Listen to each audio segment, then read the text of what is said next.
आज मैं आप लोगों के सामने एक छोटा सा कहानी रखने जा रहा हूँ जो वैभव पुराण के 128 पेज में लिखा है। और नारद जी ने शिव जी को, भोलेनाथ को श्राप दिए, उसका वर्णन है। तो मैं प्रमोद कुमार आप सभी भाई बहनों को मेरा प्यार भरा नमस्कार। आज मैं जो कहानी आपको सुनाने जा रहा हूँ वो वैभव पुराण से कहानी है।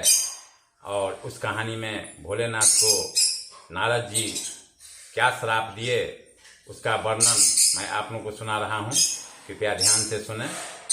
तो वैभव पुराण के 128 पेज में लिखा है कि शिव और पार्वती खंडक वन में आहुर खेलने पहुंचे। पार्वती ने कहा, हे प्राणनाथ, यदि आहुर खेलते खेलते कोई मनुष्य आ पहुंचा तो मैं शर्म से मर जाऊंगी, इसलिए वन में आहुर न खेला जाए। शंकर जी बोले, हे गौरी, मैं इस वन में आरोप लगा देता हूं कि जो इस वन में कोई भी पुरुष आएगा वह औरत बन जाएगा। भगवान शिव जी ने ऐसा पार्वती से कहा। ऐसा आरोप लगाकर शिव और पार्वती आहुर खेलते खेलते कैलाश चले गए, अपने निवास स्थान पर चले गए और आरोप को तोड़ना ही भूल गए। इस बीच देव ऋषि नारद बीना बजाते हुए खंडक वन में आ पहुंचे। ज्यों ही नारद वन में पहुंचे त्यों ही वह नारी बन गए। अब तो नारद जी शर्म के मारे जंगल में ही कंद मूल खाकर गुजारा करने लगे। इधर सब देवताओं में जितने भी देवता थे सब में खलबली मच गया कि भाई नारद जी कहाँ गए। नारद जी को खोजने लगा, कहा तो नारद जी को वहां से निकले हुए बहुत दिन हो गए थे। नारद जी को खोजते खोजते सभी देवता अत्रि ऋषि के आश्रम में पहुंचे। वहां पहुंचने पर सभी देवताओं ने अष्ट ऋषि से विनती की और कहा कि महाराज, आप हमें बताएं कि इस समय नारद जी कहाँ पर हैं।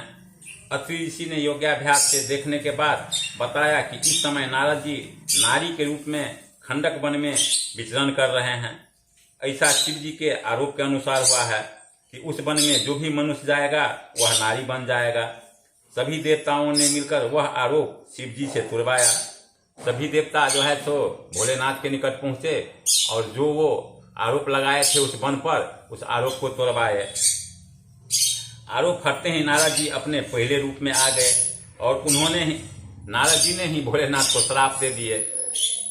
जिस तरह मैंने 12 महीना स्त्री रूप में वन में निवास किया है, ठीक उसी तरह 12 गौरी की अभिलाषा को पूर्ण करने के लिए आपके लिंग भी 12 भागों में बंट जाए और आपकी पूर्ण अर्चना न होकर आपके लिंग की पूजा अर्चना होगी।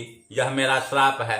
यह नारद जी ने भोलेनाथ को श्राप दे दिए और वही 12 लिंग के रूप में जो है तो हर जगह हुआ। तो ये कहानी आपको वैभव पुराण से लिया गया है और इसको मैं आप लोगों के सामने में रखा हूँ।